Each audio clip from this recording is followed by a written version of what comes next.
तो चलिए आज के इस एक्सप्लेनर में गोता लगाते हैं और पश्चिम बंगाल की सामाजिक आर्थिक यात्रा के उस बेहद दिलचस्प और स्पष्ट आकलन का पता लगाते हैं जिसे हमारे आज के स्रोत सामग्री में प्रस्तुत किया गया है। सच कहूं तो ये कहानी सिर्फ एक राज्य की नहीं है, बल्कि एक ऐसे पूरे तंत्र की है जिसने समय के साथ भारी उतार चढ़ाव देखे हैं। हम स्रोत में दिए गए तथ्यों और दावों के आधार पर यह समझने की कोशिश करेंगे कि आखिर वो कौन से कारण थे जिन्होंने एक समय के सबसे समृद्ध क्षेत्र की तस्वीर पूरी तरह से बदलकर रख दी। और यहीं से वो मूल विरोधाभास सामने आता है जिसकी ये विश्लेषण पड़ताल कर रहा है। जरा सोच कर देखिए, 1947 में जब भारत आजाद हुआ था तो पूरे देश के औद्योगिक उत्पादन का 27% हिस्सा अकेले बंगाल से आता था। टाटा, बाटा और हिंदुस्तान मोटर्स जैसी बड़ी कंपनियों का ये घर हुआ करता था। लेकिन प्रस्तुत किए गए आंकड़ों के अनुसार आज यही राज्य मानव विकास सूचकांक यानी ह्यूमन डेवलपमेंट इंडेक्स में भारत के 28 राज्यों में से 27वें स्थान पर खिसक गया है।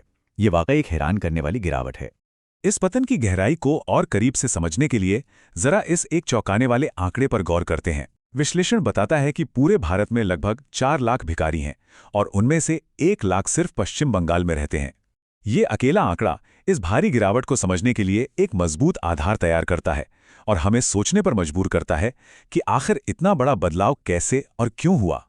ऐतिहासिक स्वर्णयुग, वैश्विक नेतृत्व। वर्तमान को समझने के लिए आइए पहले थोड़ा पीछे चलते हैं। 17वीं और 18वीं सदी की बात करें तो स्रोत का दावा है कि वैश्विक जीडीपी में अकेले बंगाल का योगदान 12% था। फ्रांसीसी यात्री फ्रांसवा बर्नियर और अर्थशास्त्री एंगस मैडिसन का हवाला देते हुए बताया गया है कि बंगाल रेशम और मलमल के व्यापार में पूरी दुनिया पर हावी था। मतलब मिस्र की रानी क्लियोपेट्रा से लेकर रोमन रानियों तक बंगाल की मलमल पहनती थीं और एशिया का 80% कच्चा रेशम यहीं से निर्यात होता था। अब ये अपार आर्थिक प्रभुत्व सिर्फ पैसे तक सीमित नहीं था, इसने शिक्षा और विज्ञान के क्षेत्र में भी बड़ी सफलताओं का मार्ग प्रशस्त किया।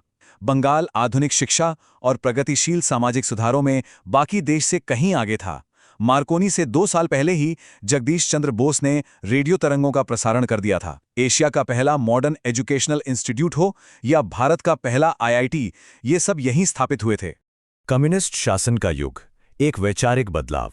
अब देखते हैं कि चीजें कैसे बदलने लगी। स्रोत इस पतन की शुरुआत 1960 के दशक के अंत से जोड़ता है। 1967 के खाद्य संकट ने जनता को सड़कों पर ला दिया था।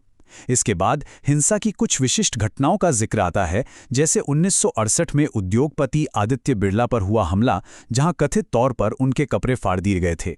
बताया जाता है कि ऐसी घटनाओं ने कॉर्पोरेट निवेश की भारी वापसी को जन्म दिया। और फिर 1977 में सीपीआईएम पूरी ताकत के साथ सत्ता में आ गई, जिसके बाद ट्रेड यूनियनों की हड़तालों का एक लंबा दौर शुरू हुआ। इसी दौर का एक बहुत ही दिलचस्प पहलू स्रोत सामने रखता है। जब पूरा भारत आईटी क्रांति की तैयारी कर रहा था, तब बंगाल में एक नारा गूंज रहा था, कंप्यूटर खाबे ना लोग खाबे, यानी क्या कंप्यूटर खाएगा या इंसान खाएगा। ये नारा एक कड़े वैचारिक प्रतिरोध को दर्शाता था। आरोप है कि इसी सोच के कारण बंगाल ने भारत का आईटी हब बनने का मौका खो दिया, क्योंकि तत्कालीन सरकार ने रोजगार छिन जाने के डर से कथित तौर पर आईटी कंपनियों को खारिज कर दिया था। इसके अलावा राजनीति की बात करें तो एक बेहद परेशान करने वाले आंकड़े की ओर इशारा किया गया है। 34 वर्षों के शासनकाल में 28,000 राजनीतिक हत्याएं। स्रोत का दावा है कि एक बहुत ही सख्त कैडर प्रणाली लागू की गई थी, जिसने कथित तौर पर असहमति को पूरी तरह कुचल दिया। हर पंचायत और राशन की दुकान पर स्थानीय पार्टी कार्यकर्ताओं का नियंत्रण हो गया था। और जाहिर है इस युग का आर्थिक परिणाम काफी गहरा रहा। आंकड़ों के मुताबिक राज्य का राष्ट्रीय जीडीपी में योगदान 1960 के 10.5% से गिरकर 2011 तक महज 6.5% रह गया। और केवल पैसा ही नहीं, इस दौरान बौद्धिक और अकेडमिक प्रतिभाओं का यानी ब्रेन ड्रेन का भी बड़े पैमाने पर पलायन हुआ। अच्छे प्रोफेसर और युवा अपना भविष्य बनाने के लिए दिल्ली और विदेशी विश्वविद्यालयों की ओर जाने लगे। ममता बनर्जी का उदय। इस आर्थिक और सामाजिक हताशा के बीच राजनीति एक नया मोड़ लेती है। ये कथा एक बेहद तीव्र व्यक्तिगत संघर्ष को रेखांकित करती है। 1990 का जानलेवा हमला हो या 2006 में सिंगूर और नंदीग्राम में जबरन भूमि अधिग्रहण के खिलाफ बड़े विरोध प्रदर्शन, इन घटनाओं ने ममता बनर्जी को गरीबों की एक मजबूत आवाज बना दिया।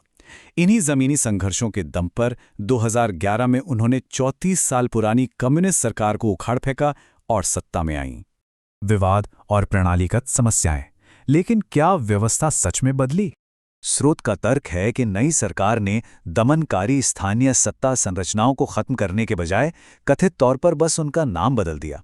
इसे सिंडिकेट सिस्टम कहा जाता है, जहां आरोप है कि पुरानी पार्टी के वही स्थानीय कार्यकर्ता नई पार्टी का झंडा थामकर सार्वजनिक सेवाओं, आवास योजनाओं और निर्माण सामग्री में अपना कमीशन वसूलने लगे।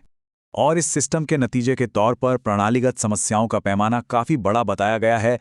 शारदा पोंजी स्कीम में 17 लाख आम लोगों का पैसा डूबने का आरोप हो, या कैमरे पर नेताओं के पैसे लेते पकड़े जाने का नारदा स्टिंग, और सबसे बड़ा एसएससी भर्ती घोटाला, जहां कथित तौर पर योग्य उम्मीदवारों की जगह ओएमआर शीट से छेड़छाड़ करके नौकरियां बांटी गईं और उच्च न्यायालय को हजारों नियुक्तियां रद्द करनी पड़ी। यहां आकर यह विश्लेषण एक बेहद गंभीर और डार्क मोड़ लेता है। महिलाओं के खिलाफ हिंसा के गंभीर आरोपों और उसके बाद के प्रशासनिक रवैये का विस्तार से वर्णन किया गया है। संदेश खाली में महिलाओं के कथित शोषण और हाल ही में आरजी कर मेडिकल कॉलेज में एक 31 वर्षीय ट्रेनी डॉक्टर के साथ हुई बेहद दर्दनाक घटना का जिक्र है। विश्लेषण इस बात पर जोर देता है कि इन घटनाओं और कथित प्रशासनिक लीपापोती ने बड़े पैमाने पर जन आक्रोश को जन्म दिया है। कल्याणकारी योजनाएं बनाम आर्थिक वास्तविकता। आइए अब पूरी तस्वीर को एक साथ देखते हैं। अगर हम आज की आर्थिक सच्चाई और सरकार की नीतियों को तोलें, तो ये विश्लेषण 70 से अधिक कल्याणकारी योजनाओं की विशाल पहुंच को खुले तौर पर स्वीकार करता है। कन्याश्री से स्कूल ड्रॉपआउट दर में कमी आई है और लक्ष्मीर भंडार जैसी योजनाओं ने लोगों को सीधी राहत दी है। लेकिन मुख्य तर्क ये है कि ये योजनाएं गरीबी का सिर्फ प्रबंधन करती हैं। भारी उद्योगों की कमी, रोजगार का अभाव और युवाओं के लगातार पलायन के कारण ये एक स्थायी और औद्योगिकृत भविष्य का निर्माण नहीं कर पा रही हैं।